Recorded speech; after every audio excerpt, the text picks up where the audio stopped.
She collapsed onto the cracked vinyl seat of the 6 a.m. city bus, her designer suit wrinkled and her eyes hollow with exhaustion. The single father beside her didn't hesitate. When her head fell against his shoulder, he simply stayed still, letting this stranger rest while his young son slept in the seat across from them. Hours later, when she finally stirred awake, she whispered something that would shatter everything he thought he knew about his own life. This isn't just a story about a bus ride. It's about how one moment of human kindness can unravel years of carefully buried secrets and transform two broken lives in ways neither could have imagined. What started as a simple gesture between strangers would soon become a viral sensation that exposed a corporate conspiracy, reunited a fractured family, and proved that sometimes the people who need saving the most are the ones who look like they have it all together. Before we jump back in, tell us where you're tuning in from, and if this story touches you, make sure you're subscribed, because tomorrow, I've saved something extra special for you. The alarm clock's shrill cry pierced through the thin walls of the Ashford Heights apartment at 5:15 a.m. sharp, just like it had every weekday for the past 3 years. Joseph Thompson Joe, to everyone who knew him, rolled out of the narrow twin bed that served as both his sleeping space and office chair, depending on the hour. The studio apartment was barely 400 square feet, but it was clean, organized, and most importantly, it was theirs. "Morning, buddy," Joe whispered, gently shaking the small shoulder poking out from beneath a superhero-themed comforter. "Time for our adventure." 7-year-old Danny Thompson stirred, his dark hair sticking up in every direction like he'd been struck by lightning in his sleep. "Do we have to go to Grandma Lucy's again?" he mumbled, rubbing his eyes with tiny fists. "Just for a few hours before school," Joe said, smoothing down his son's unruly hair. "You know the drill. Daddy's got to work, and Mrs. Patterson across the hall isn't awake yet." The morning routine was choreographed with military precision, not because Joe had any military background, but because when you're a single father, working 2 jobs while finishing your accounting degree online, every minute counted. Cereal with sliced bananas, teeth brushed, backpack packed with homework and a worn copy of Captain Underpants, and out the door by 5:45 a.m. Joe Thompson hadn't planned on this life. 3 years ago, he'd been married to his college sweetheart, working as a junior accountant at a mid-sized firm in downtown Ashford Heights, living in a 2-bedroom house with a small yard where Danny could play. He'd been working toward his CPA certification, putting money aside for Danny's college fund, and planning family vacations they'd never quite saved enough to take. Then Sarah got sick. Cancer was a word that had entered their vocabulary like a tornado, sudden and devastating. The medical bills came first, then the missed work days, then the layoffs at the accounting firm during the recession. Sarah's life insurance helped with the funeral costs, but it couldn't cover the mountain of debt they'd accumulated fighting a battle they ultimately lost. Now, Joe worked the early shift at Brookfield Manufacturing, 6 a.m. to 2 p.m., operating machinery that stamped out automotive parts in a factory that smelled of oil and determination. After work, he'd pick up Danny, help with homework, make dinner. And then, after his son was asleep, he'd study for his online accounting courses until his eyes burned. On weekends, he worked at Peterson's hardware store, helping customers find the right screws and paint colors while Danny did homework in the break room, the city bus that took them from the Ashford Heights low-income housing complex to downtown. Was Joe's office his transition space, his moment to breathe? Danny would usually fall asleep against the window during the 45-minute ride, and Joe would review his notes or simply watch the city wake up through the scratched glass windows. Route 47 was a lifeline that connected the forgotten parts of Ashford Heights to the gleaming downtown district where people in expensive suits hurried to jobs that paid more in a month than Joe made in 6. The bus was always crowded with night shift workers heading home, early shift workers like himself, and the occasional businessman who'd missed his usual ride. Joe had learned to read the regular passengers like chapters in a familiar book. There was Maria, the hospital custodian who always sat in the third row and knitted scarves for her grandchildren. Behind her sat Bob, a security guard with calloused hands who shared his coffee with anyone who looked like they needed it. Near the back, Tommy, a construction worker, dozed with his hard hat in his lap, still covered in yesterday's dust. They were good people, working people, the kind who understood that kindness didn't cost anything and that sometimes a smile or a good morning could be the best part of someone's day. This particular Tuesday morning felt different, though Joe couldn't quite put his finger on why. Danny was more tired than usual, having stayed up late the night before working on a science project about the solar system. Joe had helped him create a model using painted tennis balls and coat hangers, and Danny's excitement about presenting it to his second-grade class had kept him chattering until nearly 10 p.m. "Dad," Danny said as they waited at the bus stop, his small hand tucked into Joe's larger one. "Mrs. Henderson says some kids don't have daddies who help them with projects." Joe's chest tightened. "Well, everyone's family is different, buddy. Some kids have daddies, some have mommies, some have both, some have grandparents or aunts and uncles. What matters is that they have people who love them." "I'm glad I have you," Danny said simply, leaning against Joe's leg. "I'm glad I have you too, son." The Route 47 bus wheezed to a stop, its doors opening with a hydraulic sigh. Joe helped Danny up the steep steps, nodding to Martin, the driver, who'd been working this route for 15 years and knew every passenger by name. "Morning, Joe, Danny," Martin said with a grin. "Ready for another day in paradise?" "Living the dream, Martin," Joe replied, fishing exact change from his pocket. They found their usual seats halfway back, close enough to the front for safety, far enough back to avoid the most crowded section. Danny immediately curled up against the window, using his backpack as a pillow. Joe opened his financial management textbook, though he found it hard to concentrate as the bus filled with its usual mix of early commuters. At the Riverside District stop, a woman in an expensive charcoal gray suit stumbled onto the bus. Her hair was disheveled, her makeup smudged, and she moved with the careful deliberation of someone operating on pure willpower. She wore designer heels that looked like they'd been purchased for boardrooms, not public transportation, and she clutched a leather briefcase like it contained her entire world. The woman paid her fare with shaking hands, fumbling with bills that looked crisp and unfamiliar in her fingers. She scanned the crowded bus, her eyes hollow and desperate, looking for an empty seat that didn't exist. Joe glanced up from his textbook, meeting her gaze for just a moment. In that instant, he saw something he recognized, the exhausted desperation of someone who'd been running on empty for too long. Without thinking, he closed his book and gestured to the narrow space beside him. "There's room here," he said quietly. The woman looked at him with surprise, then gratitude, and collapsed into the seat with a shuddering exhale that sounded like she'd been holding her breath for days. What Joe didn't know was that this moment of simple kindness was about to unravel, a mystery that had been haunting him for 3 years, and change both their lives forever. Elizabeth Campbell had not slept in 47 hours. The woman who collapsed beside Joe Thompson on that Tuesday morning bus was a stranger to public transportation, a stranger to vulnerability, and increasingly, a stranger to herself. Just 18 months ago, her face had graced the cover of Business Weekly with the headline, "The Phoenix CEO: How Elizabeth Campbell Rebuilt Nexus Industries from the Ashes." Now those same magazines would probably run her obituary professional, if not literal.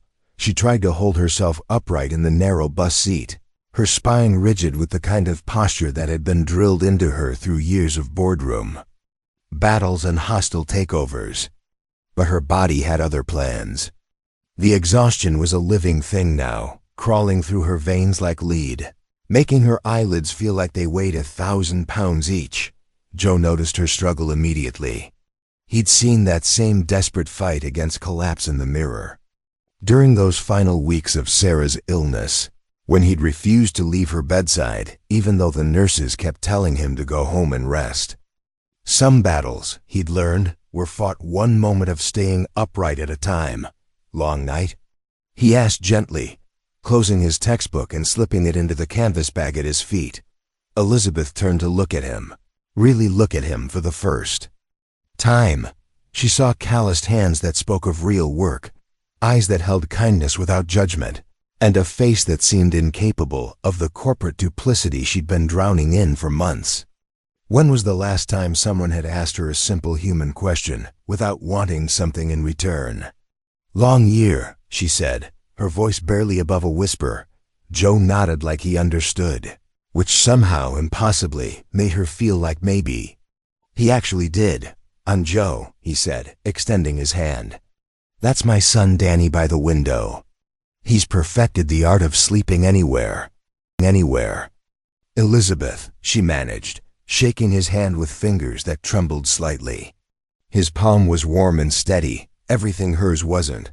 The bus lurched as it merged onto the highway that would take them into downtown Pinehurst, the city's financial district where glass towers scraped the sky and million-dollar decisions were made over overpriced coffee. Elizabeth had made that journey hundreds of times in the back of her company car, watching the world blur past from behind tinted windows. She'd never noticed how beautiful the sunrise looked from this angle, filtered through the scratched windows of public transit. Preparing and narrating this story took us a lot of time. So if you are enjoying it, subscribe to our channel. It means a lot to us. Now back to the story. Are you okay? Joe asked when he noticed her hands shaking as she tried to hold her briefcase steady. The simple question broke something inside her. When was the last time someone had asked if she was okay and actually waited for an answer? When was the last time she'd been honest about the answer? "I don't know," she admitted. "I really don't know." Joe didn't push for more. In his experience, people shared what they needed to share when they were ready. Instead, he settled back in his seat and created what he'd learned was sometimes the most precious gift you could give someone: the space to simply exist without explanation. That small act of grace was Elizabeth's undoing. The exhaustion she'd been fighting finally won. Her head grew too heavy for her neck. Her shoulders sagged despite years of posture training. And slowly, inevitably, she began to lean. Joe felt the gentle pressure against his shoulder and made a choice that would change both their lives. He didn't move away. Instead, he adjusted his position slightly to make her more comfortable, careful not to wake her, and resumed his quiet watch over the morning commute. Danny continued sleeping against the window, his breath fogging the glass in small rhythmic puffs. The bus hummed its familiar tune of engine noise and conversation, but Joe found himself studying the woman who'd trusted him enough to let her guard down completely, even in sleep. She looked haunted.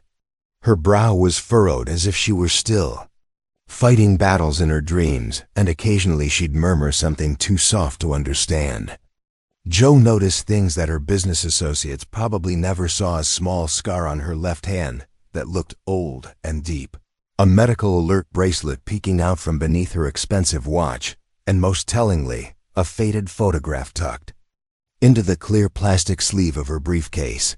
The photograph showed a much younger Elizabeth with a man and a small boy, all three of them laughing on what looked like a beach vacation. They looked happy, carefree, like a family that had never known tragedy. But something about the way Elizabeth clutched that briefcase, even in sleep, told Joe that whatever had happened to the people in that photograph was part of what had put those shadows under her eyes. As the bus wound through the increasingly familiar neighborhoods that led downtown, Joe found himself wondering what could have driven someone who clearly had money and success to this level of exhaustion. In his world, people were tired because they worked multiple jobs to keep food on the table. In her world, what battles were worth fighting to the point of collapse? Martin, the bus driver, caught Joe's eye in the rearview mirror and smiled, nodding toward Elizabeth. It wasn't unusual for Martin to see his passengers sharing space and kindness. The early morning route created its own community of people who understood that everyone was fighting something. 20 minutes from downtown, Elizabeth stirred. She lifted her head slowly, blinking in confusion as she realized where she was and what had happened. The mortification was instant and complete. "Oh God," she whispered, straightening up so quickly that Joe felt the absence of her weight like a cold wind. "I'm so sorry, I didn't mean to. I don't usually." "Hey," Joe said softly, his voice carrying the same gentle tone he used when Danny woke up from nightmares. "It's okay. Everyone needs to rest sometimes." Elizabeth looked at him with something that might have been wonder if it weren't so tinged with disbelief. "You don't understand. I don't do this. I don't fall asleep on strangers. I don't take public transportation. I don't." She gestured helplessly at herself, at the situation, at the inexplicable comfort she'd found in the shoulder of a man whose last name she didn't even know. "Sometimes life puts us where we need to be," Joe said simply, "even when we don't understand." "Why?" Elizabeth stared at him for a long moment, and Joe had the strange sensation that she was seeing something in his face that surprised her. Before she could respond, the bus began to slow as it approached the downtown terminal. "This is my stop," she said, gathering her briefcase and standing on unsteady legs. Joe stood as well, gently shaking Danny awake. "Come on, buddy, time to see Grandma Lucy." As Elizabeth moved toward the front of the bus, she turned back one more time. "Thank you," she said, and Joe could hear years of gratitude compressed into those two words. "Take care of yourself," he replied, meaning it more than she could possibly know. She stepped off the bus into the bustling morning crowd of downtown Pinehurst, her expensive heels clicking against the concrete as she disappeared into the maze of business suits and coffee shops. Joe watched her go, something nagging at the back of his mind, a sense of familiarity he couldn't quite place. What he didn't know was that Elizabeth Campbell was walking toward the Nexus Industries building, where in 3 hours she would face a board meeting that would determine not just her future, but the futures of thousands of employees whose livelihoods hung in the balance. And what she didn't know was that the man who'd given her the first peaceful sleep she'd had in weeks was about to become the most important person in a mystery that had been destroying her life one sleepless night at a time. Elizabeth Campbell's hands hadn't stopped shaking since she'd stepped off the bus. She stood in the marble lobby of the Nexus Industries headquarters, a 40-story glass monument to corporate ambition that pierced the Pinehurst skyline like a gleaming needle. The lobby buzzed with the controlled chaos of a Fortune 500 company executives in tailored suits checking their phones, assistants hurrying past with armloads of documents, and the constant ping of elevators delivering people to their carefully compartmentalized lives. 3 years ago, this had been her domain.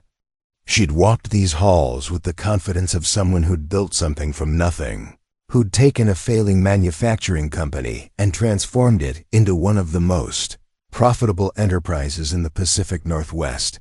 Now, she felt like an imposter in her own building. "Miss Campbell."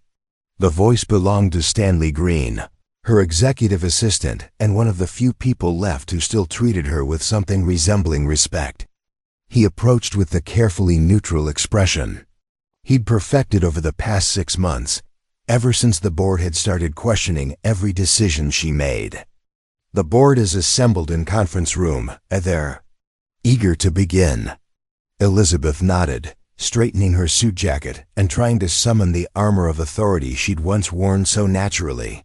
"How many?" "All 12 voting members," Stanley said quietly, "plus the attorneys." Elizabeth's stomach dropped. A full board meeting with legal counsel present meant they weren't just questioning her leadership anymore. They were preparing to remove her entirely.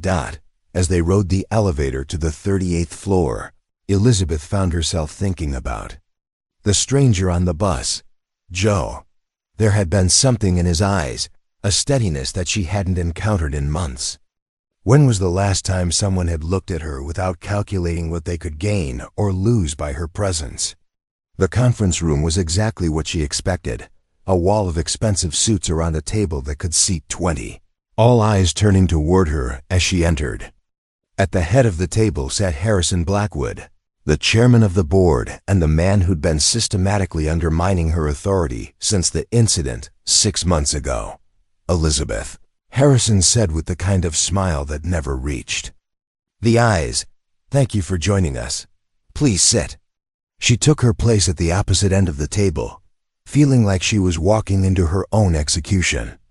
Let's dispense with pleasantries, Harrison continued, opening a thick folder. The quarterly reports show another decline in productivity. The Brookfield manufacturing acquisition has been a disaster, and there are still questions about the circumstances surrounding the Thompson account termination.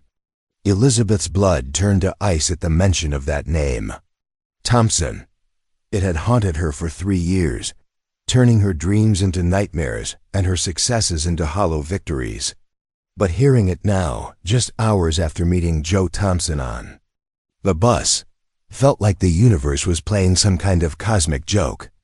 I've explained the Thompson situation repeatedly, Elizabeth said, her voice steadier than she felt. The decision to terminate the contract was made based on incomplete information. By the time we realized the error, it was too late too late to prevent the death of Sarah Thompson. Harrison's voice cut through the room like a blade. Too late to acknowledge that our cost-cutting measures directly contributed to her inability to afford continued treatment. The room fell silent. Elizabeth had relived this conversation 1,000 times, had written resignation letters she'd never sent, had stared at the ceiling through countless sleepless nights, knowing that her decision to cut healthcare benefits for contract employees had real faces, real consequences. Sarah Thompson had been more than just a name in a file. She'd been a young mother, the wife of one of their most reliable contract accountants, fighting cancer while trying to raise a small boy. When Nexus had terminated the healthcare benefits for all contract employees, as part of Elizabeth's aggressive cost-cutting strategy, Sarah's treatment had been interrupted. She died 6 weeks later. Elizabeth had found out too late. By the time the reports reached her desk showing the human cost of her corporate efficiency, Joseph Thompson had already been let go as part of the restructuring. The family had vanished into the vast machinery of economic hardship that her decisions had created. I've taken full responsibility for that decision, Elizabeth said, each word feeling like it was being torn from her chest. I've implemented new policies to ensure.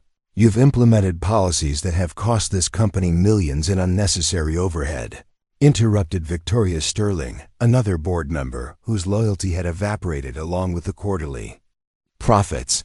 Your guilt over one unfortunate situation has compromised your ability to make rational business decisions. One unfortunate situation? Elizabeth stood so abruptly that her chair rolled backward. Sarah Thompson died because I prioritized profit margins over human lives. That's not guilt, that's accountability.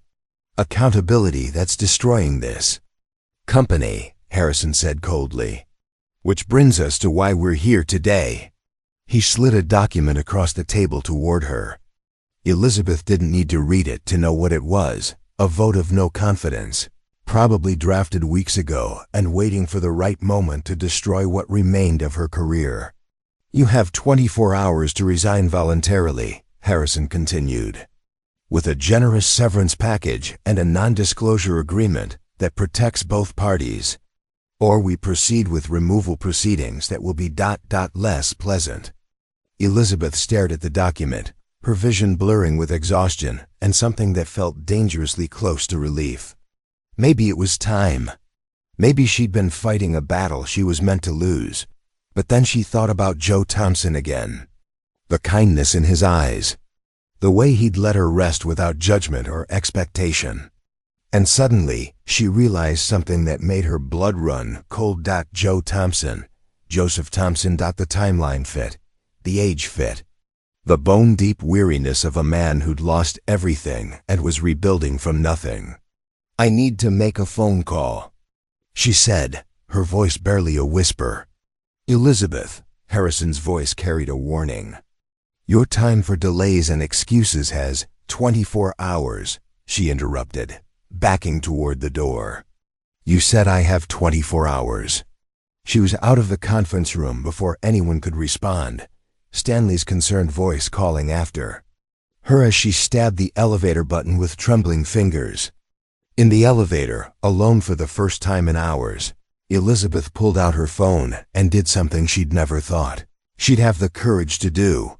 She opened her contacts and scrolled to a number she'd memorized but never called.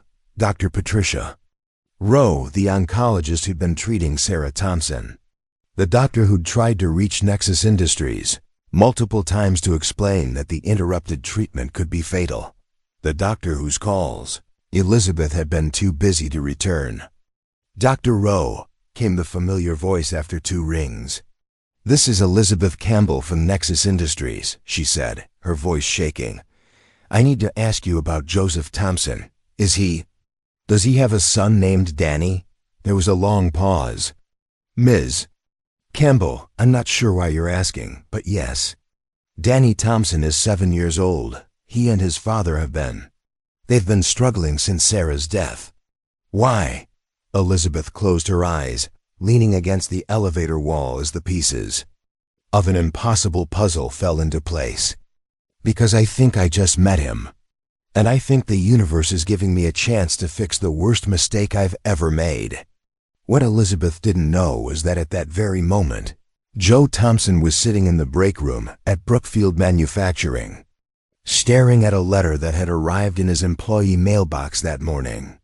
A letter from Nexus Industries, marked Urgent, Settlement Offer. That would explain everything about the woman who'd fallen asleep on his shoulder and change both their lives forever. Joe Thompson's hands were steady as they'd been every day for the past 3 years, guiding sheets of metal through the industrial press that shaped automotive parts with precise, thunderous blows. The rhythm of the machinery had become his meditation, a mechanical heartbeat that drowned out the quieter ache that never quite left his chest.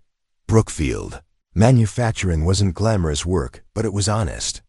The factory floor smelled of oil and hot metal, and the noise required everyone to communicate in hand signals and shouted phrases. Joe had learned to find peace in the predictability of it all. Clock in at 6 a.m., operate press station 7 until 2 p.m., collect his paycheck every Friday, and pretend that this was enough. During his lunch break, he sat in the small employee break room with its flickering fluorescent lights and vending machine that ate dollar bills more often than it dispensed snacks.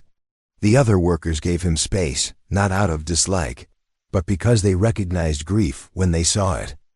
Joe Thompson was a good man who'd been dealt a bad hand, and everyone at Brookfield knew better than to pry into wounds that were still healing. He was unwrapping a peanut butter sandwich, Danny's favorite, so Joe ate them too out of solidarity when Supervisor Williams approached with a manila envelope. "Thompson," Williams called over the industrial humming that never quite stopped, even during breaks. "This came for you in the employee mail, marked Urgent."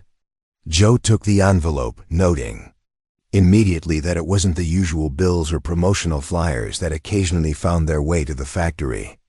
The return address made his blood run cold.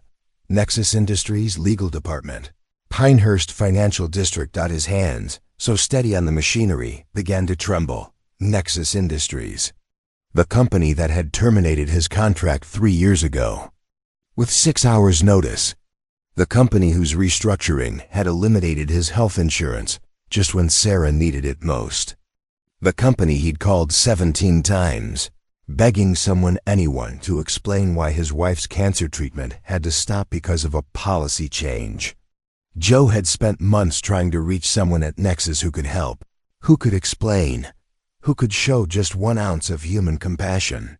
He'd been transferred between departments, put on hold for hours, and eventually told that all contract employees were being terminated due to economic optimization. No exceptions. No appeals. No consideration for the fact that Sarah was in the middle of chemotherapy. He'd never gotten past the receptionist. Never spoken to anyone with actual authority. Never received so much as an acknowledgement that his family's crisis mattered to the people who'd caused it. Now, 3 years later, they were reaching out to him. Joe's co-workers had noticed his stillness. Big Eddie, who operated the press next to his, set down his coffee and moved closer. "You okay, Thompson? You look like you've seen a ghost." Joe stared at the envelope for a long moment, then carefully opened it with fingers that felt disconnected from his body. Inside was a letter printed on expensive letterhead, the kind of formal business correspondence that made lawyers rich and regular people nervous. "Dear Mr. Thompson, Nexus Industries has recently completed an internal audit of employment terminations conducted between 2019 and 2022. During this review, we identified several cases where proper procedures may not have been followed, including the termination of your contract in March 2021. We understand that the timing of your termination created significant personal hardship, particularly regarding health insurance coverage for your family. While Nexus Industries maintains that all terminations were conducted within legal parameters, we recognize that our communication could have been more compassionate and thorough. As part of our commitment to making amends for any oversights, we would like to offer you a settlement package that includes back pay for the remainder of your original contract period, compensation for lost health insurance benefits, a formal letter of recommendation, priority consideration for any current openings that match your qualifications. We would very much like to discuss this matter with you in person. Please contact our office at your earliest convenience to schedule a meeting. Sincerely, Elizabeth Campbell, Chief Executive Officer, Nexus Industries." The letter fluttered to the table as Joe's hands went limp. Elizabeth Campbell. The name hit him like a physical blow, and suddenly he was back on the bus that morning, watching an exhausted woman in an expensive suit collapse into the seat beside him. Elizabeth Campbell, the CEO of Nexus Industries, had fallen asleep on his shoulder. Big Eddie picked up the letter, his eyes scanning it quickly. "Holy hell, Thompson, what's this about?" Joe couldn't speak. His mind was racing through the impossible coincidence, trying to make sense of a universe that would put him face to face with the person responsible for Sarah's death without either of them knowing it. "Joe?" Eddie's voice seemed to come from far away. "Talk to me, man. What's going on?" "The woman on the bus this morning," Joe whispered, his voice barely audible over the factory noise. "I let her sleep on my shoulder. I was kind to her." Eddie looked confused. "What woman? What are you talking about?" Joe stood abruptly, the letter still clutched in his hand. "I have to go. Tell Williams I'm sick. Tell him I'll be back tomorrow." He was halfway to the parking lot before Eddie could respond, his work boots echoing against the concrete as he tried to process what felt like the cruelest joke the universe had ever played. Meanwhile, across town in her corner office on the 38th floor of the Nexus Industries building, Elizabeth Campbell was staring out at the city skyline and wondering if she'd finally lost her mind completely. Dr. Patricia Rowe had confirmed her suspicions. Joseph Thompson, age 32, widowed, father of one son, former contract accountant. The man whose wife had died while Elizabeth was too busy cutting costs or return phone calls from desperate oncologists. The man who'd given her the first peaceful rest she'd had in months without knowing who she was. Stanley Green knocked softly on her office door. "Miss Campbell? The board is asking about your decision regarding the resignation letter." Elizabeth turned from the window, her reflection ghost-like in the glass. "Stanley, do you believe in divine intervention?" Her assistant blinked in surprise. "I'm sorry?" "The letter we sent to Joseph Thompson about the settlement offer. Has he responded?" Stanley checked his tablet. "Not yet, but it was just delivered this morning." These things usually take a few days for people to process. Elizabeth nodded slowly. When he calls, and he will call, I want to handle it personally. Not the legal department. Not HR, me. Miss Campbell, that's highly irregular. Legal protocols suggest— Stanley, Elizabeth interrupted, her voice carrying a strange new certainty. Some things are more important than protocols. When Joseph Thompson calls, put him through to me immediately. As if summoned by her words, the phone on Stanley's desk began to ring. He glanced at the caller ID, then looked up at Elizabeth with wide eyes. It's him, Stanley whispered. Joseph Thompson is on line 1. Elizabeth stared at the phone for a moment that felt like an eternity. On the other end of that line was the man who'd shown her kindness when she needed it most, not knowing that she was the architect of his greatest tragedy. Put him through, she said, her heart hammering against her ribs. The next conversation would either destroy them both or begin the most unlikely redemption story either of them could have imagined. The phone rang 3 times before Joe Thompson found the courage to speak. He sat in his aging Honda Civic in the Brookfield manufacturing parking lot. The settlement letter spread across his steering wheel like evidence in a trial he'd never asked to participate in. Through the windshield, he could see his coworkers heading back from their lunch break, returning to their stations where the work was hard, but the expectations were clear, simple, honest. Elizabeth Campbell speaking. Her voice was different. On the phone smaller somehow, stripped of the corporate authority he'd expected. It was the same voice that had whispered, "Thank you" on the bus that morning, tired and human and real. This is Joseph Thompson, he said, his own voice steadier than he felt. I received your letter. There was a pause so long that Joe wondered if the call had been disconnected. Then, quietly, Joe, from the bus this morning, it wasn't a question. She knew, somehow impossibly, she'd figured out that the man who'd let her rest on his shoulder was the same man whose life her company had destroyed. You're Elizabeth Campbell, Joe said. CEO of Nexus Industries. Yes, the word came out like a confession. And you fell asleep on my shoulder this morning. Yes, Joe leaned back in his driver's seat, staring up at the fabric ceiling of his car where a small stain marked the spot where Danny had once spilled chocolate milk during a weekend trip to the park. Back when weekend trips to the park were possible. Back when Sarah was alive to laugh at their son's clumsiness and kiss the worry lines from Joe's forehead. Why now? He asked. Why after 3 years are you suddenly interested in making amends? Elizabeth's voice was barely a whisper. Because I've been carrying the weight of what happened to your family for 3 years. And this morning I discovered that the universe has a sense of irony I'm not sure I can survive. The weight? Joe's voice hardened. You've been carrying the weight? Joe, do you know what weight feels like, Ms. Campbell? Joe's composure cracked, 3 years of buried anger spilling out like water through a broken dam. Weight is holding your wife's hand while she apologizes for dying because the cancer treatment stopped and she thinks it's her fault for being too expensive to save. Weight is explaining to a 4-year-old boy why mommy isn't coming home from the hospital.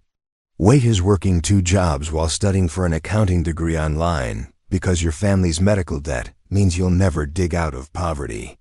Elizabeth's silence stretched between them, and Joe could hear something that sounded like crying. Wait, Joe continued, his voice breaking now, is carrying your son to bed every night and knowing that no matter how hard you work, no matter how much you sacrifice, you'll never be able to give him the life his mother dreamed of for him. I know, Elizabeth whispered. I know, and I'm so sorry, Joe. I'm so incredibly sorry. Sorry doesn't bring her back. No, Elizabeth agreed. It doesn't, but maybe. Maybe there are other things we can bring back. Joe wiped his eyes with the back of his hand, feeling suddenly exhausted. What does that mean? Elizabeth was quiet for a long moment, and when she spoke again, her voice carried a different quality, not the polished tone of a CEO, but the raw honesty of someone who'd run out of pretenses. It means that I've been destroying my own life, trying to figure out how to undo what I did to yours. It means that for 3 years, I've been implementing policies that my board calls financially irresponsible, because I can't stop seeing Sarah's face in every decision I make. It means that tomorrow I'm probably going to lose my job because I care more about preventing another Thompson family tragedy than I do about quarterly profits. Joe sat up straighter. You're losing your job? The board is forcing me to resign. They think my guilt over what happened to your family has compromised my ability to make rational business decisions. Elizabeth laughed, but there was no humor in it. They're probably right. I haven't slept more than 2 hours at a time since I found out what our policy changes cost your family. I've been taking the bus to work for weeks because I can't bear to sit in the back of a company car while my driver makes small talk about the weather, knowing that car costs more than most people make in a year. That's why you were on the bus, Joe said, understanding beginning to dawn. That's why I was on the bus. That's why I haven't been home to my penthouse apartment in days.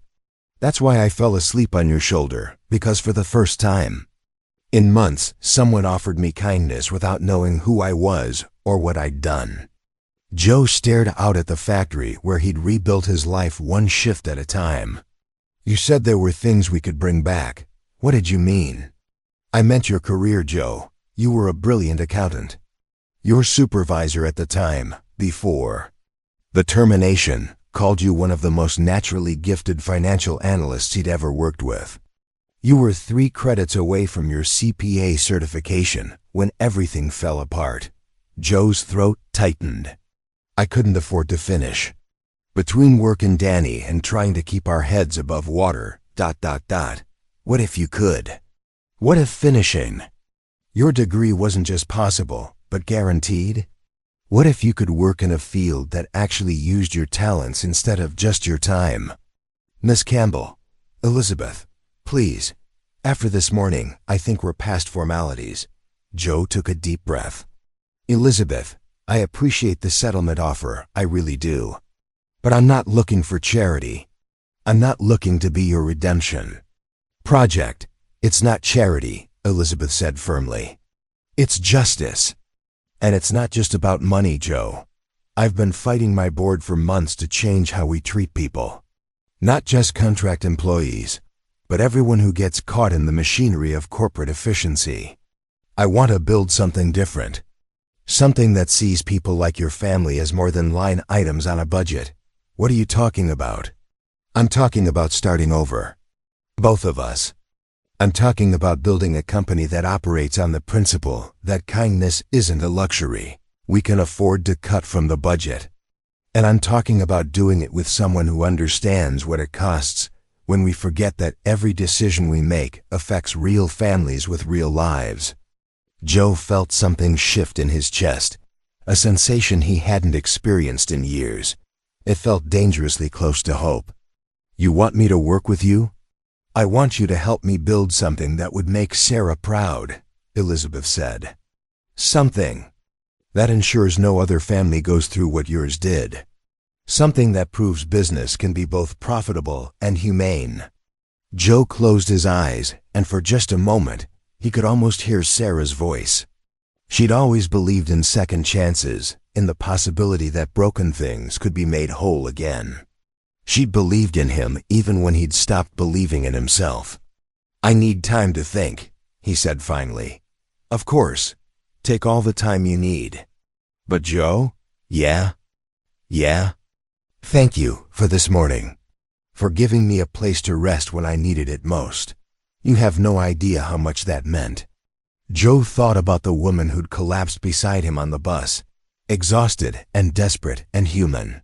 He thought about the kindness his mother had taught him, the same kindness Sarah had seen in him and loved him for.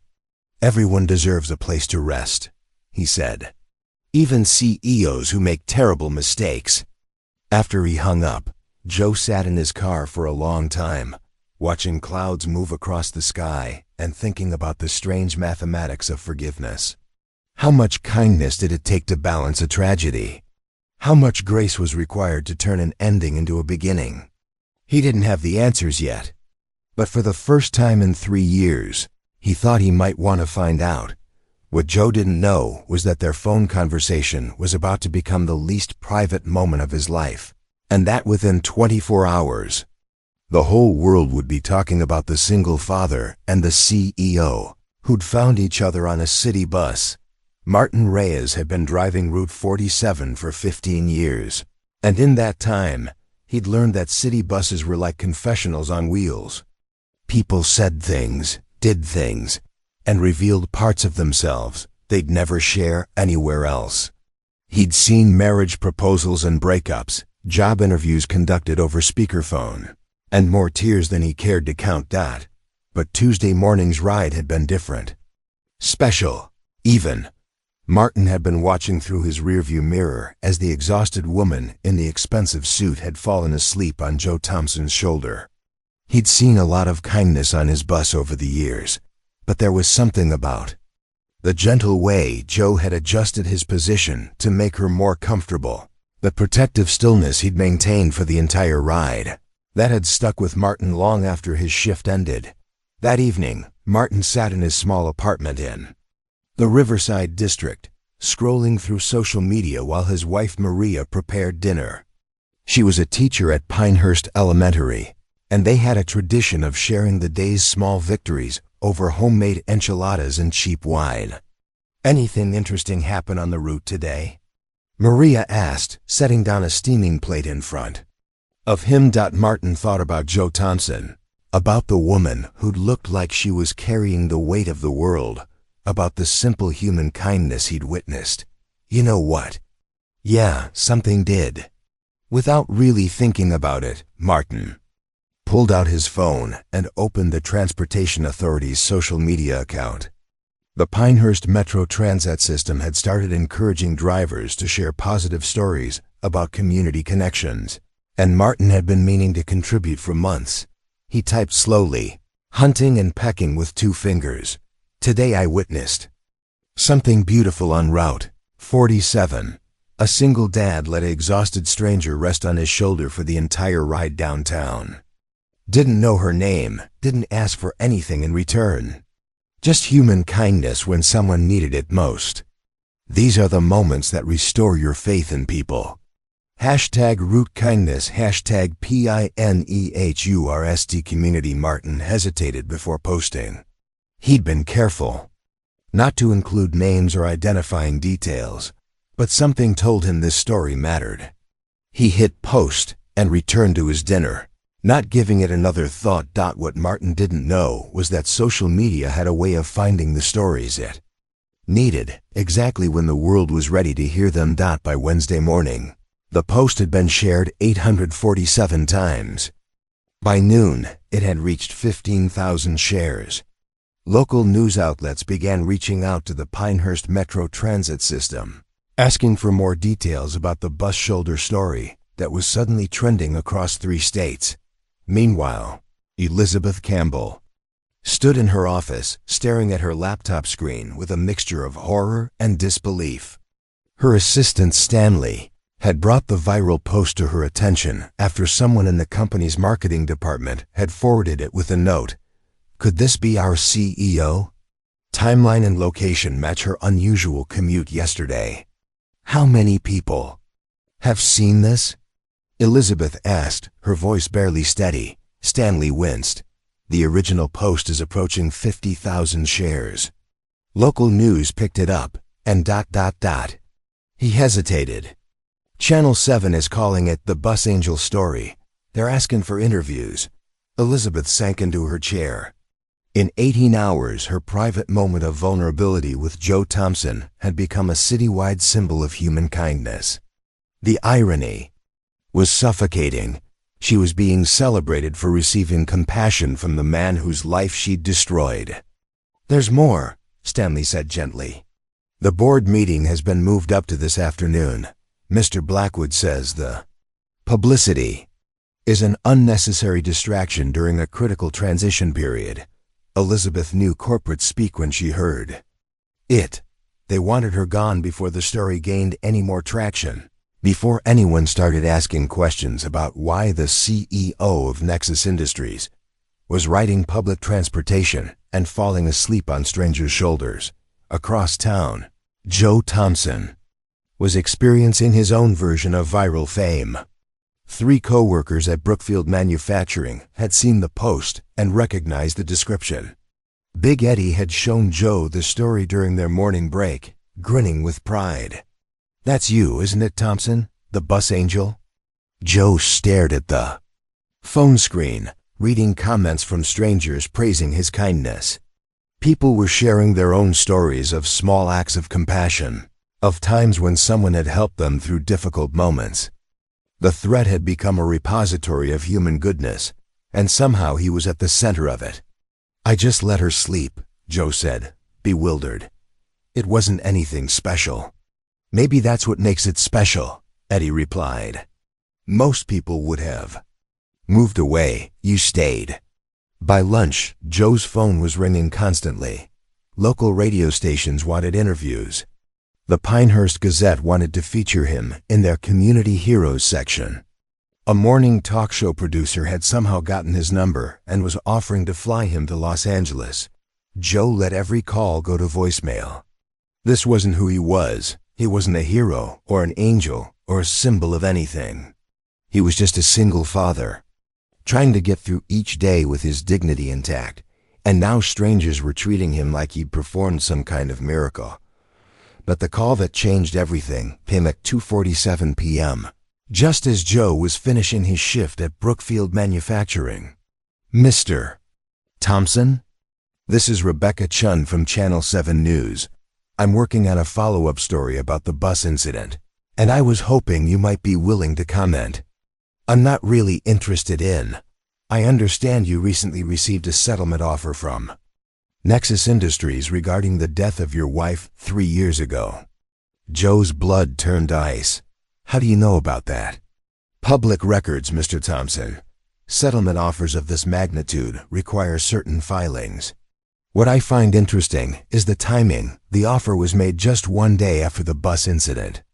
Some might call that quite a coincidence." Joe's mind raced. How had a private settlement discussion become part of a news investigation? "I'm not going to comment on that." "Mr. Thompson, are you aware that the woman who fell asleep on your shoulder was Elizabeth Campbell, CEO of Nexus Industries? The same company that terminated your healthcare benefits while your wife was receiving cancer treatment?" The phone slipped from Joe's hand, clattering to the factory floor. Around him, the industrial noise that had become his sanctuary suddenly felt deafening. Rebecca Chun's voice continued from the speaker. "We're running the story tonight at 11. If you'd like to provide your perspective, I'll be in the parking lot of Brookfield Manufacturing for the next hour." Joe bent to pick up his phone, his hands shaking as he ended the call. Through the factory windows, he could see a news van pulling into the parking lot. Its satellite dish extending toward the sky like an antenna searching for signals in the chaos. The simple act of kindness that had started on a Tuesday morning bus ride was about to become something much bigger, much more complicated, and much more dangerous than either Joe Thompson or Elizabeth Campbell could have imagined. What neither of them realized was that their story was about to expose not just their personal connection, but a web of corporate decisions that would shake Nexus Industries to its foundation and force an entire city to confront uncomfortable truths about the cost of business as usual.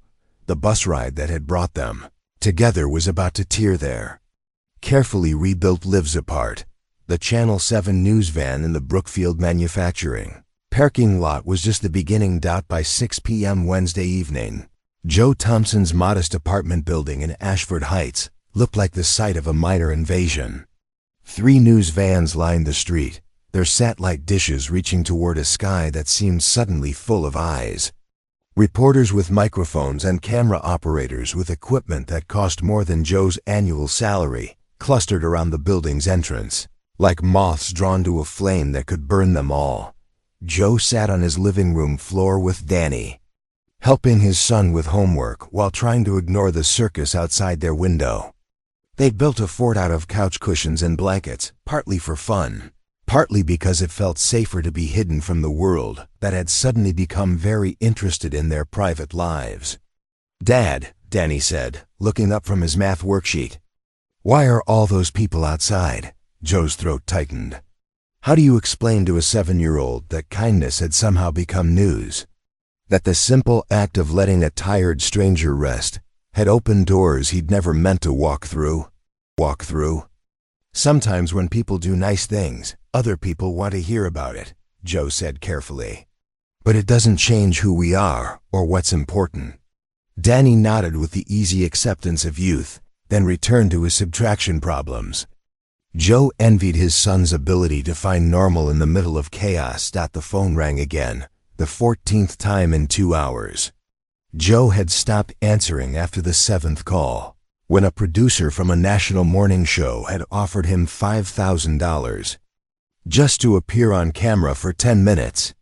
Money that could change their lives. Money that Danny would never have to worry about college funds or medical bills or any of the financial anxieties that kept Joe awake at night. But something about it felt wrong. Like profiting from grief.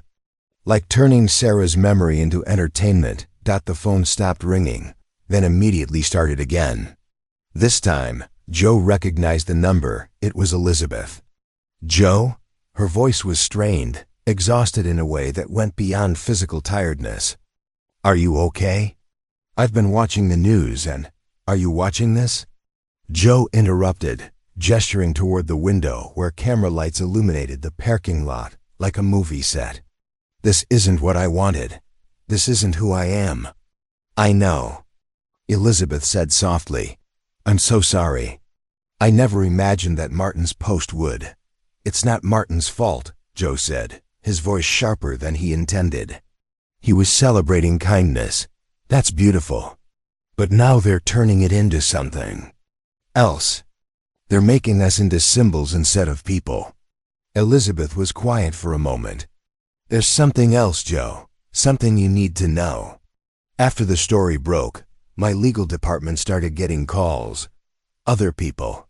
Other families. Joe felt something cold settle in his stomach. What kind of calls? People who worked for Nexus as contract employees between 2019 and 2022. People who lost their health insurance during medical crises. People whose stories they sound exactly like yours. The phone slipped in Joe's sweaty palm. "How?" "Many people? 17 so far, and Joe. Some of them didn't make it. Some of them lost family members because their treatments were interrupted when we terminated their benefits." Joe sank onto the couch, the full weight of Elizabeth's words hitting him like a physical blow. Sarah hadn't been an isolated case. She hadn't been a bureaucratic accident or an unfortunate oversight. She'd been part of a pattern. "You're telling me there are 17 families like mine?" "At least 17, Elizabeth's voice cracked. "The calls keep coming. My assistant has been documenting everything, and Joe. I think I was set up." "What do you mean?" Elizabeth took a shaky breath. "I've been going through internal communications from 2021, cross-referencing the termination decisions with board directives. The policy to cut contract employee benefits wasn't my initiative. It came from Harrison Blackwood and 2 other board members, presented to me as a cost optimization strategy that had already been approved." Joe felt his chest tighten. "But you signed off on it." "I did. I trusted their analysis. I believed their projections. And I've been destroying myself for 3 years thinking I was responsible for Sarah's death when ... double quote, she paused. "When I think I was being positioned as a scapegoat from the beginning." "Why would they do that?" "Because they needed someone to take responsibility if the policy ever came to light. Someone with a conscience who would blame themselves instead of investigating further. Someone who would implement increasingly expensive, guilt-driven policies to compensate, making them look fiscally irresponsible to shareholders." Joe stood up, pacing the small living room while Danny continued his homework in blissful ignorance. You're saying they used Sarah's death to control. You? I'm saying they used my guilt over Sarah's death to manipulate every decision I've made for 3 years. Every policy I've implemented to protect employees. Every safety net I've built. Every irrational choice they've criticized. It all traces back to what happened to your family. The pieces were falling into place with sickening clarity. The board's increasing criticism of Elizabeth's leadership. The pressure to resign. The timing of the settlement offer. Even the viral bus story. It had given them the perfect opportunity to frame her as emotionally unstable, making decisions based on guilt rather than business sense. Elizabeth, Joe said slowly, they're going to use this media attention to destroy you, aren't they? The board called an emergency meeting for tonight. They're saying the viral story and the settlement offer prove I'm emotionally compromised and unfit to lead. They want me gone before the other families start talking to reporters. Joe looked out the window at the news crews still camped outside his building. And they want me to look like I'm trying to profit from tragedy by accepting money from the woman I showed kindness to. It's perfect, isn't it? Elizabeth's laugh was bitter. We both look like we're either manipulating the situation or being manipulated by it. Meanwhile, the people actually responsible disappear into the background. Danny looked up from his homework. Dad, are you okay? You sound upset. Joe forced a smile for his son. I'm fine, buddy. Just talking to a friend about work stuff. Danny nodded and returned to his math, but Joe could see the worry in his son's eyes. 7-year-olds might not understand corporate conspiracies, but they recognized when their father's world was being shaken. Joe, Elizabeth's voice was urgent now. We can't let them win. Those 17 families, they deserve to know the truth. They deserve justice. What are you suggesting? I'm suggesting we control our own narrative. I'm suggesting we tell the real story before they can bury it under resignation letters and non-disclosure agreements.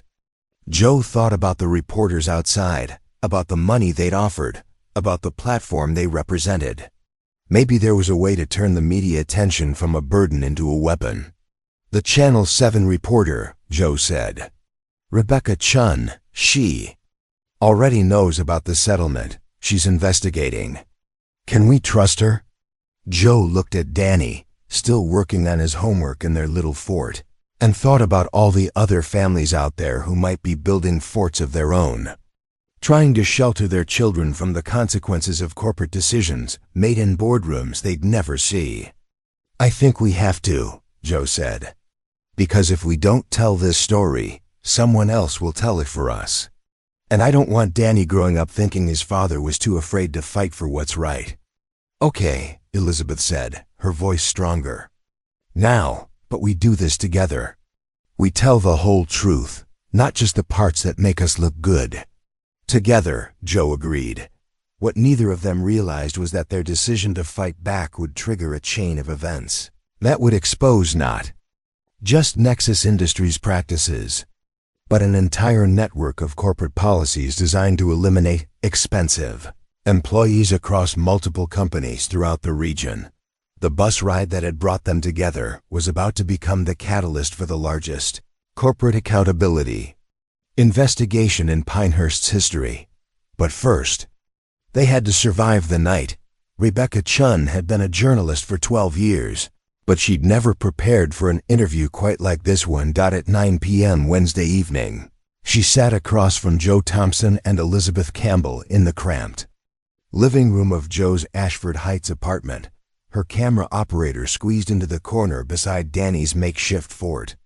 The scene was intimate, almost claustrophobic, but Rebecca understood that some stories demanded this kind of proximity, the kind where you could see every micro-expression, every moment of pain or revelation crossing someone's face.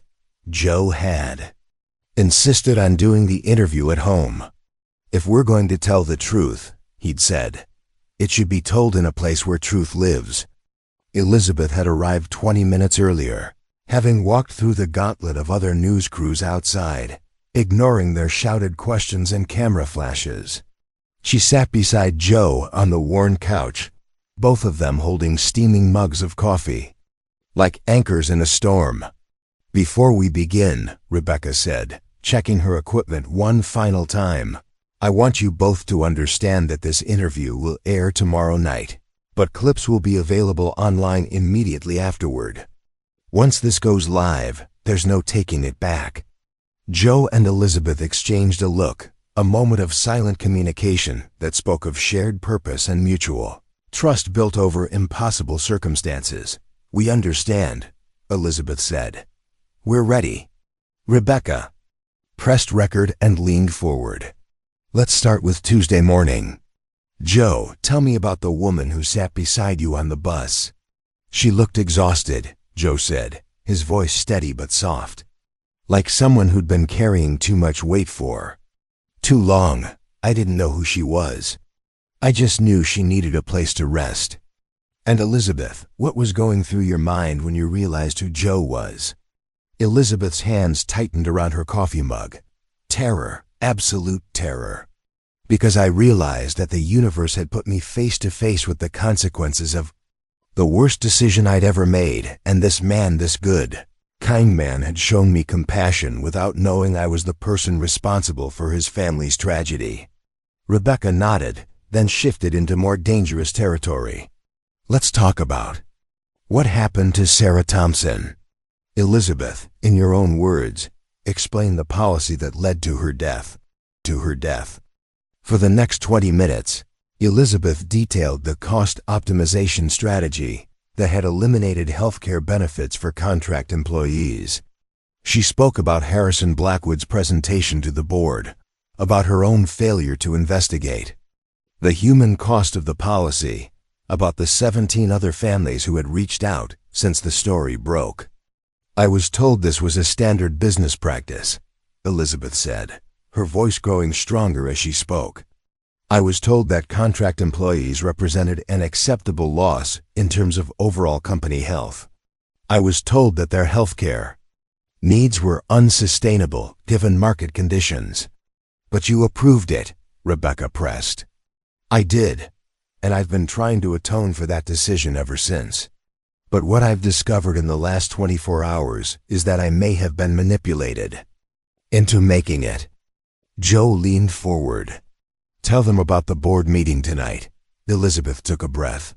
3 hours ago, I was forced to resign from Nexus Industries. The board cited my emotional instability and poor judgment as evidenced by both the settlement offer to Joe's family and what they called my inappropriate public behavior regarding the bus incident. Rebecca's eyebrows shot up. "They're using your act of kindness toward Joe as evidence of instability?" "They're using everything," Joe said, anger creeping into his voice for the first time. "They're saying Elizabeth's guilt over what happened to Sarah has made her unfit to lead. They're saying the settlement offer was an admission of wrongdoing that puts the company at legal risk. They're even suggesting that this interview is proof we're somehow colluding for financial gain. But here's what they don't want people to know," Elizabeth said, pulling out a folder of documents. "I've spent the last 18 hours going through internal communications. The board members who pushed for the contract employee terminations, they've been implementing similar policies at other companies they're involved with." Rebecca leaned forward, journalist instincts fully engaged. "Are you saying this was part of a larger pattern?" "I'm saying Harrison Blackwood sits on 4 other boards in this region. Victoria Sterling sits on 3. Between them, they've been involved in healthcare benefit eliminations that have affected hundreds of families over the past 5 years. Joe's voice was quiet but firm. Sarah wasn't their only victim. The interview continued for another hour, with Elizabeth providing documentation and Joe sharing the human cost of corporate efficiency. When they finished, Rebecca knew she had something unprecedented, a story that connected individual tragedy to systemic abuse, wrapped in the powerful narrative of 2 people who'd found each other through impossible circumstances. "When will this air?" Joe asked as Rebecca packed up her equipment. "The full interview runs tomorrow at 11. But I'm posting a preview clip online tonight. Rebecca paused. Are you prepared for what comes next? Because once this goes viral, and it will go viral, your lives are going to change completely. Joe looked around his small apartment, at the fort where Danny was now sleeping peacefully, at Elizabeth who had risked everything to tell the truth. They already have changed. The question is whether we're changing them for the better. Rebecca posted the 3-minute preview clip to Channel 7 social media accounts at 11:47 p.m. Within an hour, it had 10,000 views. By 2 a.m., it had reached 100,000. By dawn Thursday morning, #BusAngelTruth was trending nationally. The clip showed Elizabeth and Joe side by side on the couch, their faces illuminated by the warm light of Joe's living room lamps. The audio was crystal clear. Call on Rebecca, off camera. So you're saying that Nexus Industries deliberately targeted families like Joe's? Elizabeth, I'm saying that vulnerable employees were seen as expendable. And I'm saying that I was positioned to take the blame when the human costs became public. Joe, 17 families have come forward since Tuesday. 17 families who lost people they loved because healthcare became too expensive for corporate comfort. This isn't about me and Elizabeth finding each other on a bus. This is about a system that treats human lives like budget line items. Elizabeth, the board wanted me to resign quietly, sign a non-disclosure agreement, and disappear.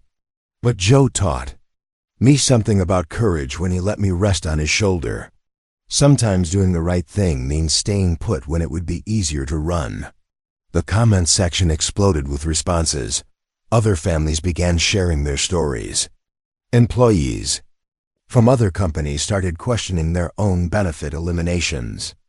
Investigative journalists from major news outlets began reaching out to Rebecca for source materials. By Thursday morning, Joe Thompson and Elizabeth Campbell had become the faces of a movement they'd never intended to start.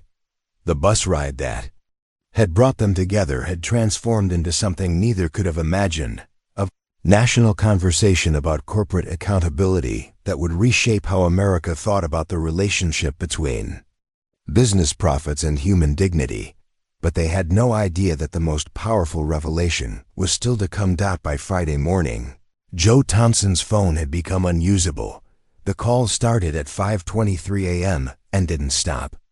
Journalists from The Washington Post, 60 Minutes, and CNN, lawyers offering to represent the growing number of families coming forward, congressional staffers asking if Joe would be willing to testify before a House subcommittee on corporate accountability, a book agent who wanted to discuss movie rights, but it was the personal calls that broke Joe's heart and strengthened his resolve in equal measure. Mr. Thompson?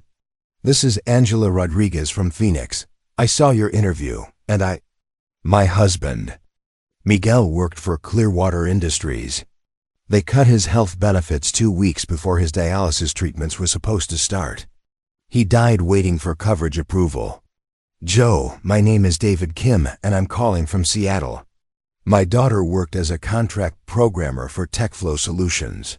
When she was diagnosed with diabetes, they terminated her position 3 days before her insurance would have kicked in. She's been rationing insulin ever since. Is this Joe Thompson? This is Father Michael from St. Catherine's in Denver. We've had 6 families in our parish lose loved ones after sudden benefit terminations from various companies. After seeing your story, they want to know if there's something they can do. Each call was a thread in a tapestry of corporate cruelty that stretched across industries and state lines. Joe sat at his kitchen table, Danny eating cereal beside him, writing down names and dates in stories that painted a picture of systematic abuse disguised as business efficiency. Elizabeth had been fielding similar calls since dawn.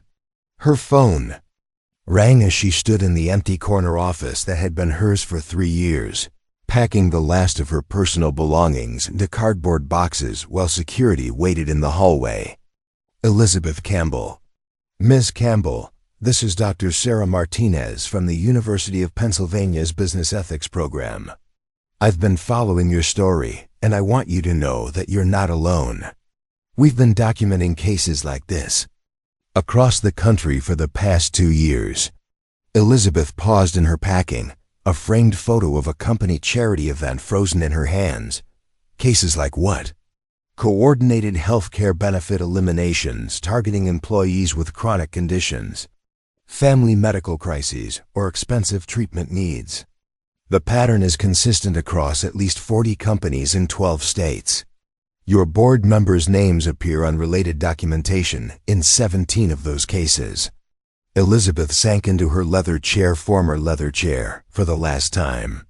40 companies? We've been trying to find someone with inside knowledge willing to speak publicly. Someone with access to board communications and policy documents. Ms. Campbell, you could be the key to exposing this entire network.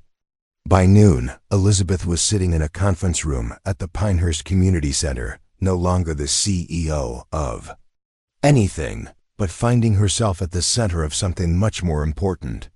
The room buzzed with quiet conversation as families gathered around folding tables, sharing stories and documentation that painted an increasingly clear picture of corporate conspiracy.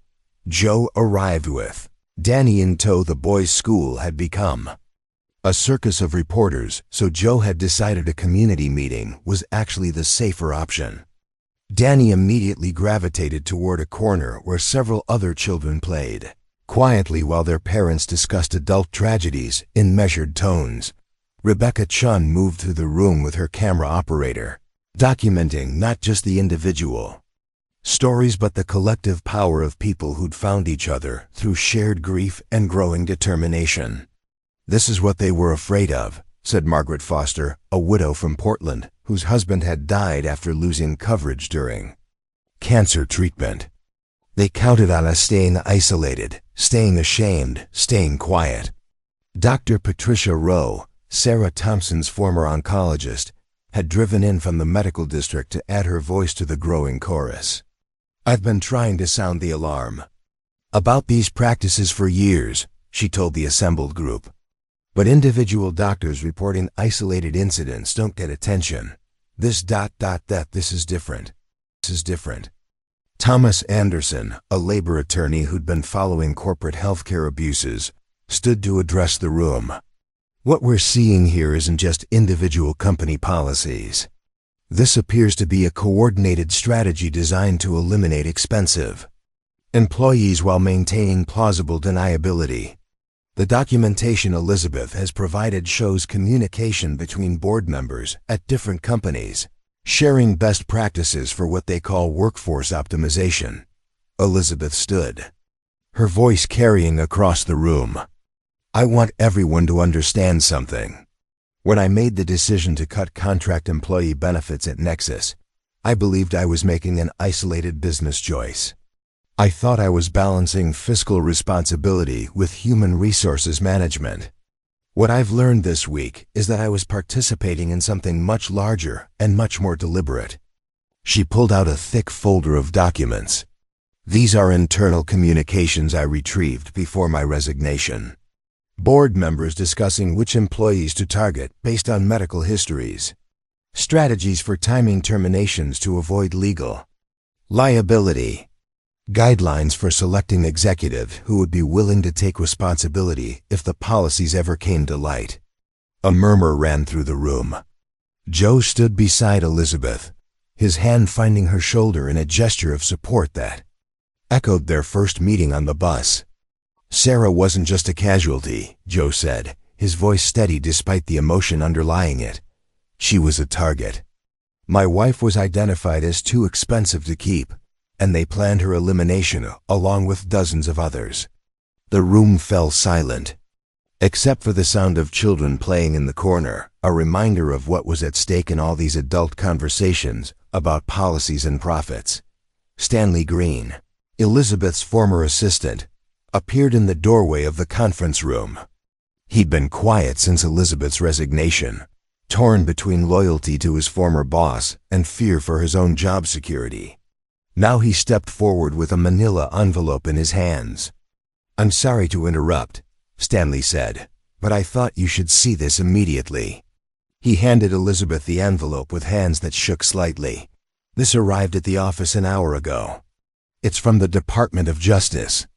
Elizabeth opened the envelope, her eyes scanning the official letterhead and formal language. As she read, her face went pale, then flushed with something that looked like vindication mixed with disbelief. "What is it?" Joe asked. Elizabeth looked up at the room full of families, at Rebecca Chun's camera, at the documentation spread across folding tables like evidence in a trial that was finally going to happen. "It's a federal investigation notice," she said, her voice barely above a whisper. "The Department of Justice is opening a formal investigation into coordinated healthcare benefit fraud across multiple corporations. They're requesting our cooperation as key witnesses." The room erupted in a mixture of cheers, tears, and the kind of deep exhales that come when people realize they've been holding their breath for years. Martin Reyes, the bus driver whose social media post had started everything, had been standing quietly in the back of the room. Now he stepped forward, his voice carrying the authority of someone who'd seen humanity at its best and worst during 15 years of driving city routes. "You know what this is?" Martin said, gesturing toward the families, the documents, the evidence of systematic corporate abuse. "This is what happens when good people stop being afraid to help each other. Joe showed kindness to a stranger on my bus. Elizabeth chose truth over comfortable lies. Now look what's possible." Rebecca Chun lowered her camera and spoke directly to the room. "The full investigation piece airs Sunday night on 60 Minutes. They want to feature your stories alongside the federal investigation. This is going national in a way that can't be ignored or buried." Joe looked around the room at faces that had been strangers a week ago and were now allies in a fight none of them had chosen, but all of them were determined to win. Danny waved at him from the children's corner, oblivious to the history being made around him but secure in the knowledge that his father was exactly where he needed to be. "So what happens now?" asked Angela Rodriguez, the widow from Phoenix. Elizabeth smiled, the first genuine smile Joe had seen from her since that morning on the bus. "Now we make sure this never happens to another family. We make sure Sarah Thompson and Miguel Rodriguez and all the others didn't die for someone else's profit margins." "Now," Joe added, thinking about the kindness his mother had taught him and the courage Sarah had always believed he possessed, "we show the world what justice looks like when ordinary people refuse to stay quiet." The avalanche of truth they'd started with a simple bus ride was about to reshape corporate America. But first, they had one more revelation that would change everything they thought they knew about how deep the conspiracy actually went. 6 months after an exhausted CEO fell asleep on a single father's shoulder, the courtroom in downtown Pinehurst was packed beyond capacity. Federal District Judge Maria Santos called for order as photographers and sketch artists captured what legal experts were already calling the most significant corporate accountability trial of the decade. In the defendants section sat Harrison Blackwood, Victoria Sterling, and 9 other executives from companies across the Pacific Northwest, all facing charges of conspiracy to commit healthcare fraud, racketeering, and what prosecutors termed systematic employee endangerment. Joe Thompson sat in the front row of the gallery, wearing the same navy suit he'd bought for Sarah's funeral, the only formal clothing he owned. Beside him, Elizabeth Campbell reviewed her testimony notes one final time, her hands steady despite the magnitude of what they were about to accomplish. The past 6 months had been a whirlwind of federal investigators, congressional hearings, and media interviews that had transformed both their lives in ways they were still learning to navigate. Joe had been granted full whistleblower protection and was now working as a federal witness coordinator, helping other families navigate the legal process. Elizabeth had started a nonprofit organization called the Sarah Thompson Foundation, providing legal and financial support to families affected by corporate healthcare fraud. Assistant U.S. Attorney Rachel Kim stood to deliver her opening statement, and the courtroom fell silent. Ladies and gentlemen of the jury, over the next 2 weeks you will hear evidence of a conspiracy so callous, so calculated, that it treated human lives as nothing more than budget line items to be eliminated when they became inconvenient. She gestured toward a wall-mounted screen where a complex, organizational chart showed connections between 12 companies across 6 states. The defendants didn't just make isolated business decisions. They coordinated a systematic campaign to identify and eliminate employees whose medical needs threatened quarterly profits. They shared strategies. They compared results. They celebrated when vulnerable people lost their healthcare coverage. Rachel clicked to the next slide, showing a photograph of Sarah Thompson holding baby Danny in the hospital. Sarah Thompson was 31 years old when she died. A pediatric nurse, a loving mother, a woman who dedicated her life to caring for others. She died not because her cancer was untreatable, but because her treatment became too expensive for corporate comfort. The prosecutor's voice grew stronger as she continued. But Sarah's story is not unique.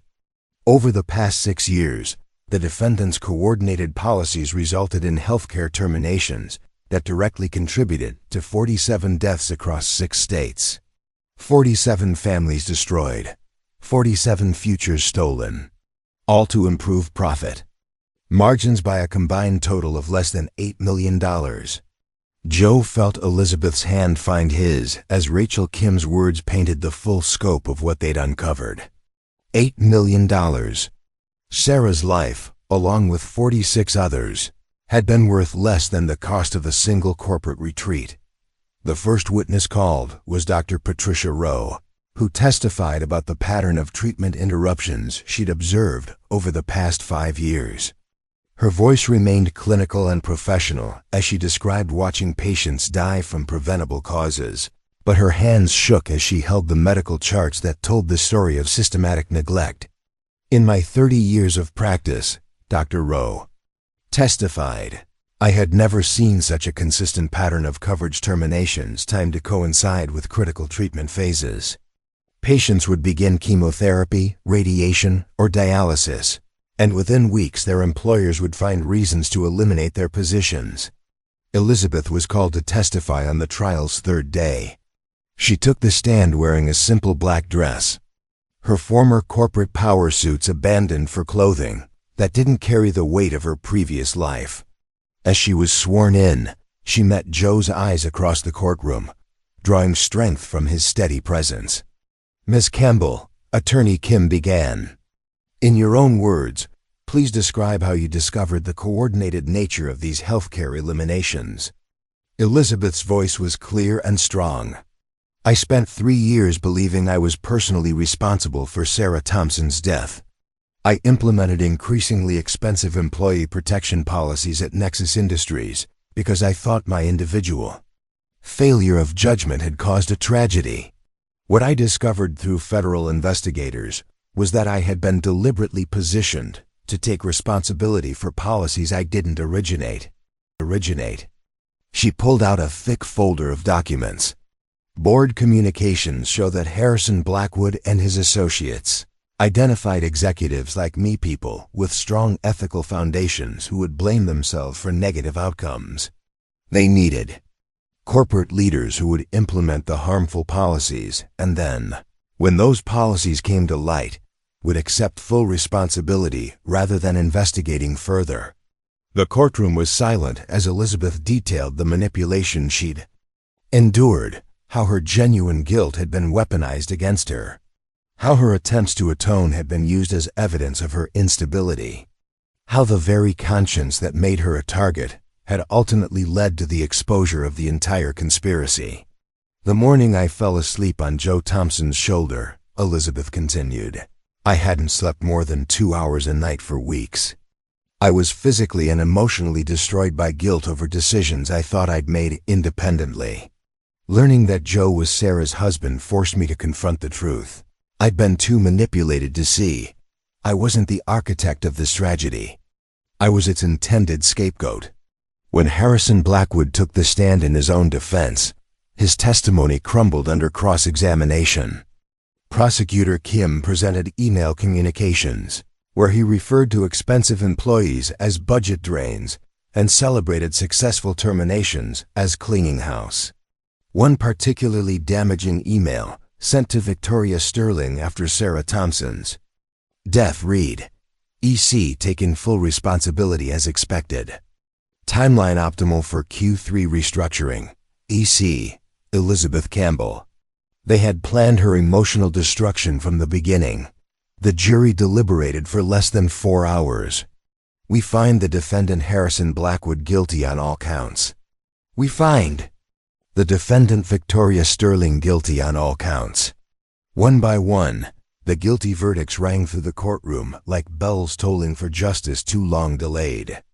Joe felt tears streaming down his face as he thought about Sarah, about Danny, about all the families who would finally see accountability for their losses. Elizabeth was crying too, but her tears carried a different weight, the relief of someone who had carried undeserved guilt for years and was finally free to set it down.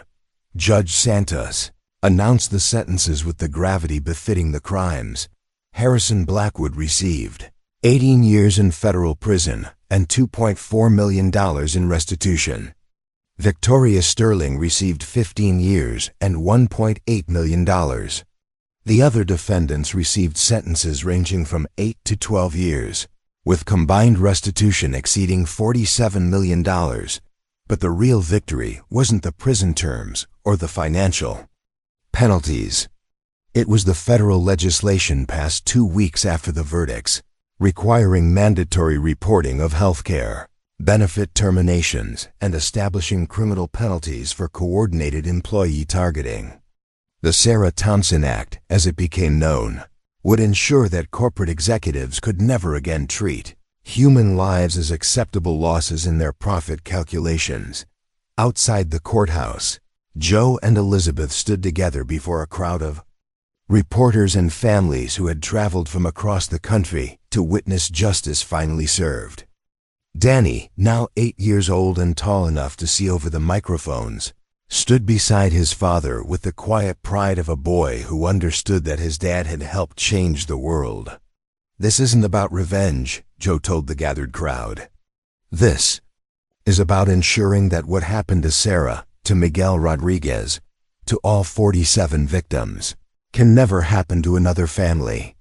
This is about proving that corporate accountability isn't just possible, it's essential." Elizabeth stepped forward, her voice carrying the authority she'd once wielded in boardrooms but now used for a different kind of power. 6 months ago, I thought my career was ending in disgrace. What I learned is that sometimes you have to lose everything you thought mattered to find everything that actually does. Joe Thompson taught me that kindness isn't weakness, and that courage isn't the absence of fear, it's doing what's right, despite being afraid. As the crowd dispersed and the media packed up their equipment, Joe and Elizabeth found themselves alone on the courthouse steps where it had all led. The place where justice had finally been served for Sarah, for all the victims, for the system that had failed them. So what now? Elizabeth asked, echoing the question that had started their partnership in that Pinehurst Community Center 6 months earlier. Joe looked out at the city where they'd both been broken and rebuilt, where a simple bus ride had led to a revolution in corporate accountability. "Now we make sure this changes everything. We make sure Sarah's death meant something." "It already has," Elizabeth said softly. "She brought us together. She made this possible." What neither of them realized yet was that their work together was just beginning, and that the foundation they'd built from grief and justice would become something beautiful, something lasting, something that would honor not just Sarah's memory but the power of two people who'd found each other in the most unlikely circumstances and chosen to transform their trauma into hope. The bus ride that had started everything was about to become the beginning of something even more extraordinary. 2 years later, Joe Thompson stood at the front of a packed auditorium at Pinehurst University, looking out at an audience of business students, healthcare administrators, and corporate executives who had come to hear him speak about the intersection of ethics, and profit margins. He still felt uncomfortable with the attention, still preferred the honest work of numbers and analysis to the spotlight of public speaking. But some responsibilities chose you rather than the other way around, and Joe had learned that turning away from difficult conversations meant leaving space for the wrong voices to fill the silence. 2 years and 4 months ago, Joe began, his voice carrying easily across the lecture hall. I was just a single father trying to get my son to school and myself to work on time. I wasn't an activist or a whistleblower or someone who thought about corporate accountability. I was just a man who'd lost his wife and was doing his best to rebuild a life worth living. In the third row, Danny, now 10 years old and growing tall like his mother, had been sat beside Elizabeth Campbell, both of them listening to a story they'd heard dozens of times, but never tired of hearing Joe tell. The morning my life changed started like any other morning. Route 47 bus, 6 a.m. departure, same seat halfway back that Danny and I had claimed as our own. But that Tuesday, a stranger got on the bus who looked like she was carrying the weight of the world. Joe paused, meeting Elizabeth's eyes across the auditorium. Even now, 2 years later, he could still see traces of the exhausted, guilt-ridden woman who'd collapsed beside him that morning. But mostly he saw the person she'd become, the director of the Sarah Thompson Foundation, the architect of corporate accountability legislation in 6 states, the woman who'd chosen to transform her privilege into protection for others. I let her rest because that's what my mother taught me to do. That's what Sarah would have done. It wasn't heroic or calculated or designed to change the world. It was just human. The audience was silent, hanging on every word of a story that had become legend in business ethics courses across the country. What I learned, Joe continued, is that sometimes the most powerful thing you can do is the simplest thing. Sometimes justice begins with a shoulder to lean on. Sometimes revolution starts with refusing to wake someone who finally feels safe enough to sleep. After the lecture, Joe and Elizabeth walked across the university campus where the Sarah Thompson Foundation had established its headquarters in a converted student center.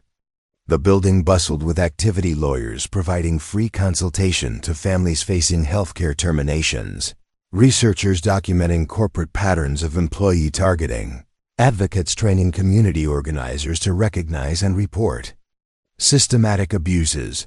Danny ran ahead of them, his backpack bouncing as he navigated the familiar hallways toward the Foundation's tutoring center where he spent his afternoons. At 10, he was beginning to understand that his family's tragedy had become part of something larger, something hopeful. He'd started telling people that his mom was the most famous person in business school, and that his dad was the guy who fixed mean companies. How many families this month?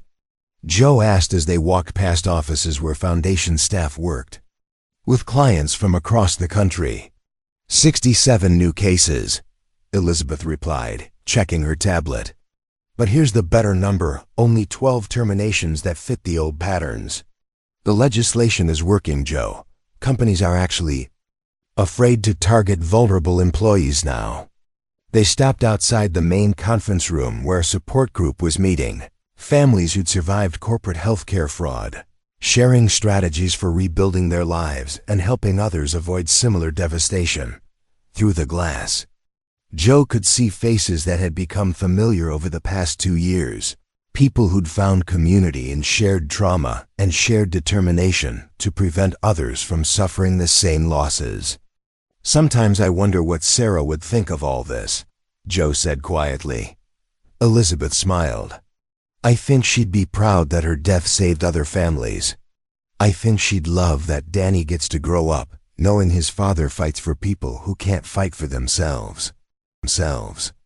They continued to Elizabeth's office, where she kept 2 items on her otherwise minimalist desk, a framed photo of Sarah Thompson with baby Danny, and a small ceramic figurine of a bus that Martin Reyes had given her on the first anniversary of their meeting.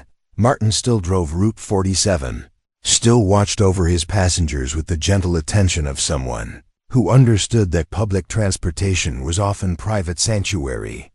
He'd become something of a local celebrity after the story broke, but he wore his fame the same way Joe did, reluctantly, responsibly, and always in service of something larger than himself. "I got a call this morning," Elizabeth said, settling into her chair. "Senator Williams wants to introduce federal legislation based on our state model, the Sarah Thompson Federal Protection Act." Joe felt the familiar tightness in his chest that came whenever Sarah's name attached itself to new hopes, new possibilities for justice. "National?" "National," Elizabeth confirmed. "Mandatory reporting, criminal penalties for coordinated targeting, whistleblower protections for employees who report suspicious terminations. Everything we've been working toward." Joe sank into the chair across from her desk, the same chair where he'd sat for their first foundation planning meeting 18 months earlier. "Sometimes I can't believe this started because you fell asleep on my shoulder." "It didn't start there," Elizabeth said gently. "It started when you decided not to move away. It started when you chose kindness over convenience. Everything else just followed from that choice."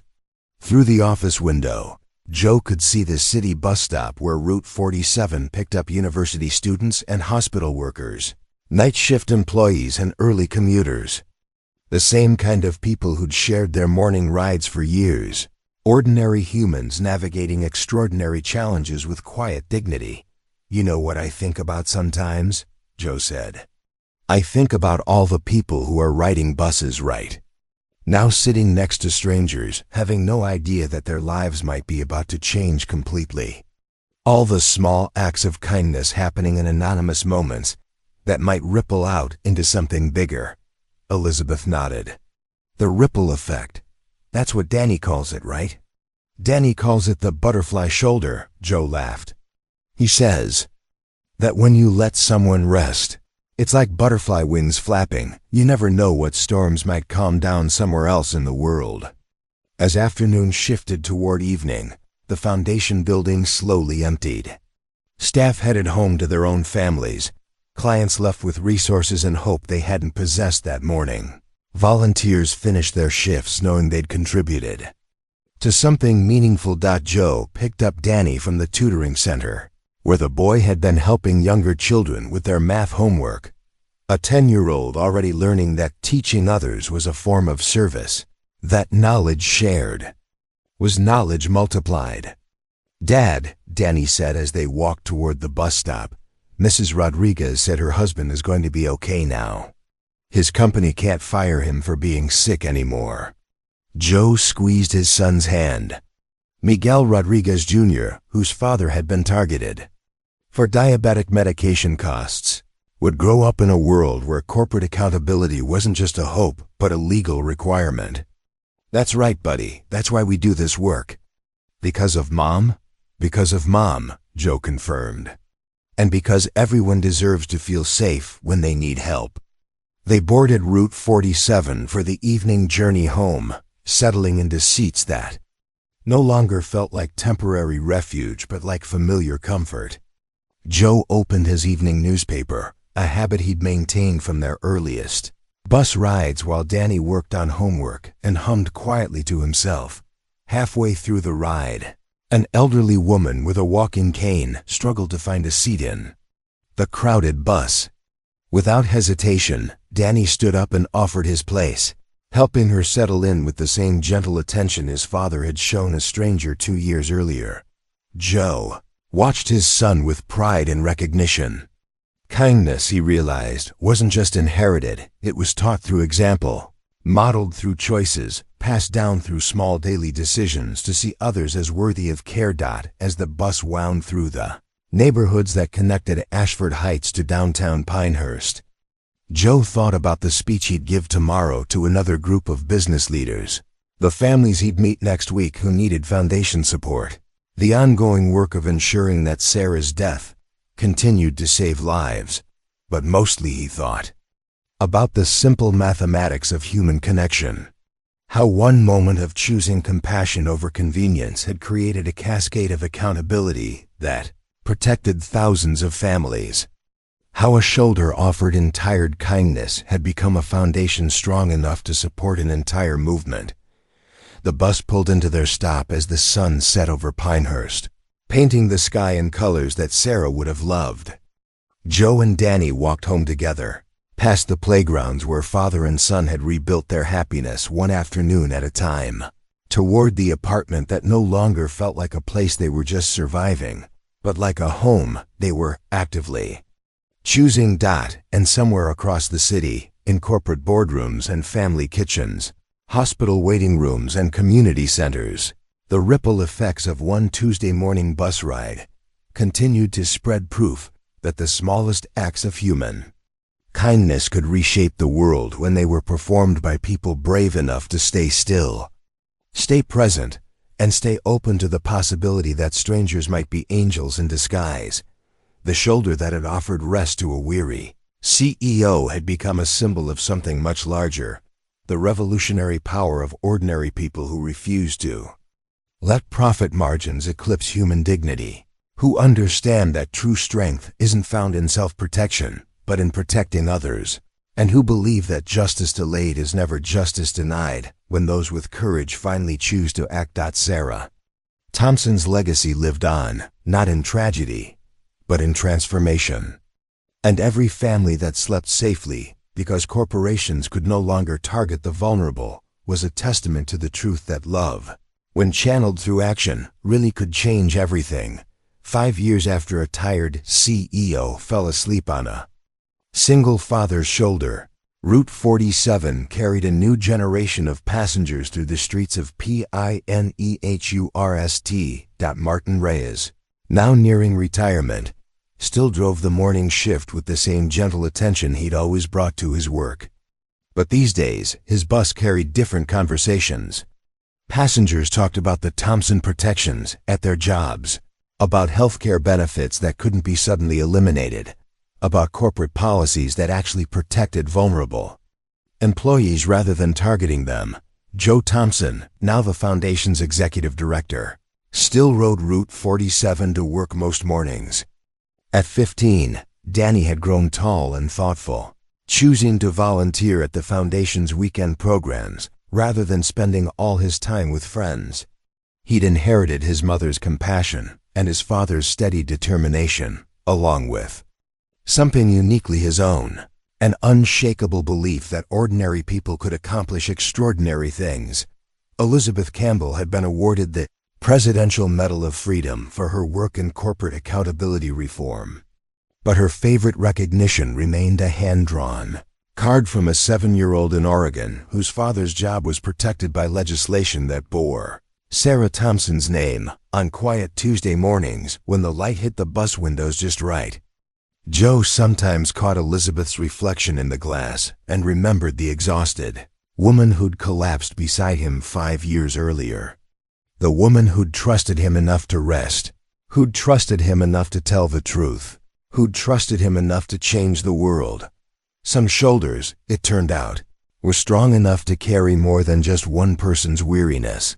Some shoulders could carry hope, justice, and the radical possibility that kindness, when it refused to remain quiet, could reshape everything. The revolution that began with a simple gesture of human decency had become the new standard for how business treated people. And somewhere, in boardrooms and family homes across the country, Sarah Thompson's legacy lived on, not in the tragedy of her death, but in the transformed lives of everyone her story had saved.